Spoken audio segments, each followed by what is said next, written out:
What is up, ineffable being? How are you doing? I hope you're having an amazing, wonderful, magical day.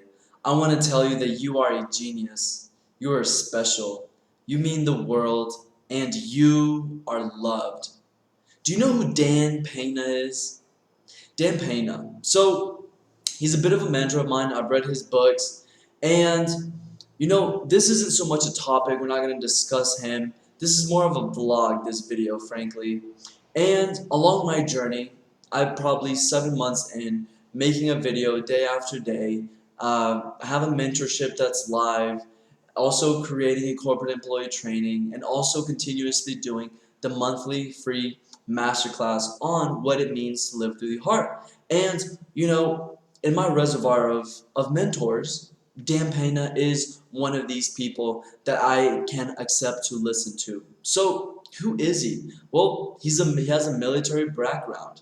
He lives in a castle where he hosts these seminars, this QLA training. It's these seminars where people go, they network, they learn the techniques, they learn, the banking secrets, they learn things about taxes, they learn about how to, be a success in this world. And in some fields, he's even called the $1 trillion man because he does not have a net worth of $1 trillion. But since 1980, 1990 to present day, every person that he has coached, all his mentees, the collective, they have generated close to, if not over, $1 trillion. So if you don't know him, then I invite you to go watch a YouTube video of Dan Pena. Just a quick 5-minute video is enough for you to understand who he is, his character, his personality, his approach, his delivery. So the reason I wanted to take time and make this because I'm creating myself, right? I am constantly self-realizing, and I am a constant creation. I am a different person than I was a month ago, 6 months ago, and definitely 1 to 2 years ago. I am a completely different person. So along my journey, I look at myself and I'm saying, Luis, how are you going to deliver your speech? How are you going to deliver your message? And that's still a creation. That's still under creation. And I look at Dane Pena and I feel I am just as passionate as he is. So let me tell you, he throws the F-bomb left and right, up and down, uses curse words, uses, other bodily parts to express his message. He has no fear of calling people a dumbass. But you know what's interesting? His results do not lie. His results are the reason he lives in a castle and has been living in a castle for so many years. Well, the reason he is so passionate, the reason that feels free to speak and deliver in the way that he does is because he knows, he is passionate. He is confident in his teaching. He is confident in his delivery. He knows that if people are going to wake up and stop being little girls, little babies, that they're actually going to go forth and create the life that they want. So he's really, he's like Grant Cardone, except his language is a lot more violent. Not, and I don't want to paint a bad picture, but I love him, honestly, and I think he does an amazing job because we probably do need a little bit of push. We do kind of need to be called out on our laziness, on our cowardness, on our lack of ability to create the physical actions that we need. So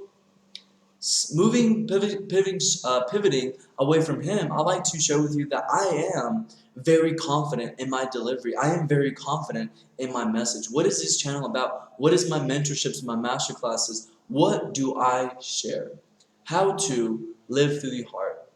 Synonym to that. How to consciously affect your biochemistry.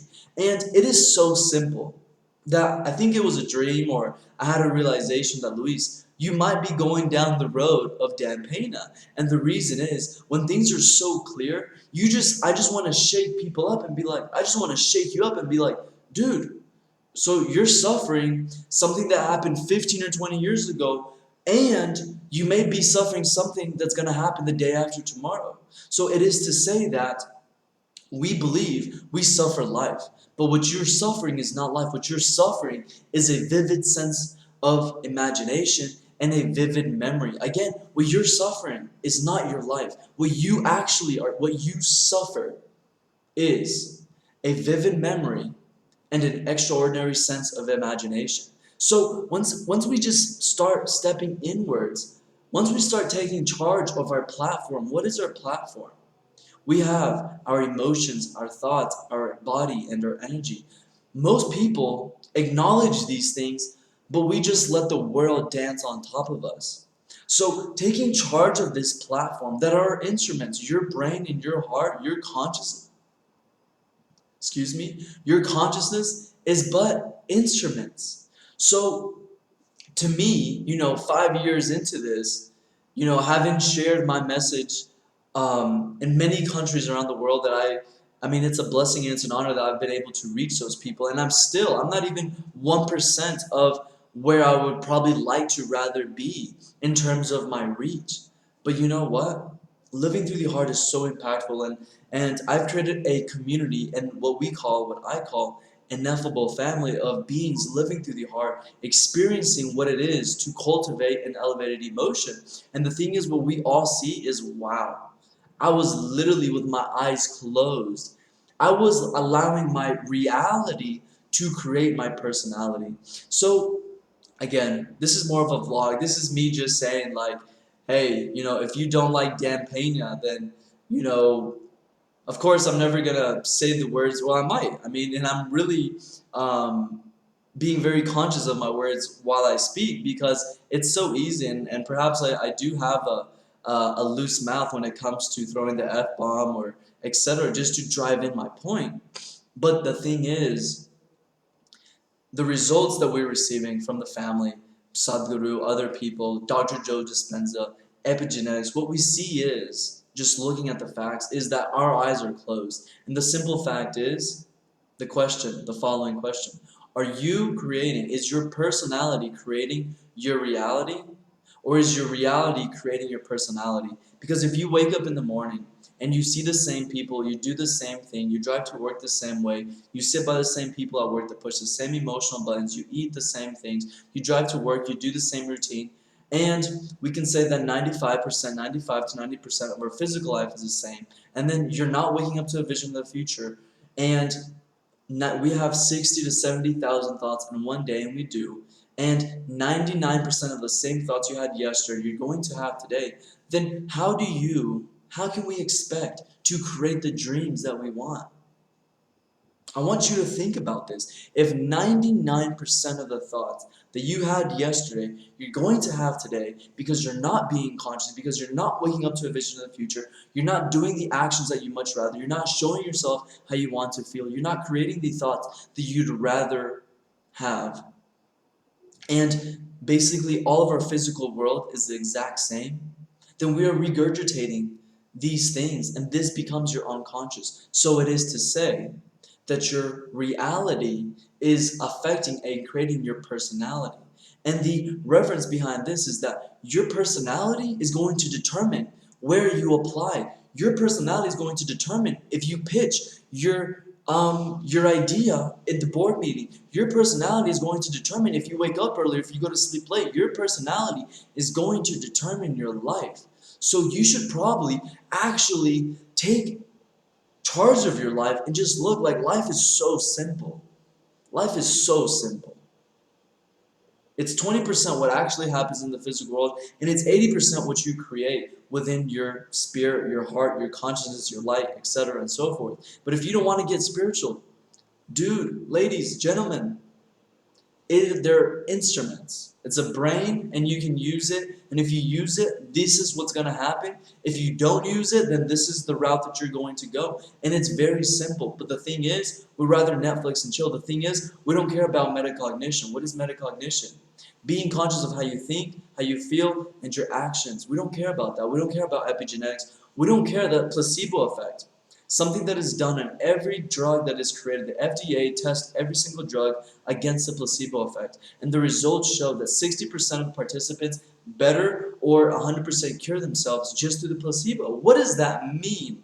Why is that so fundamental? What should you take away from this?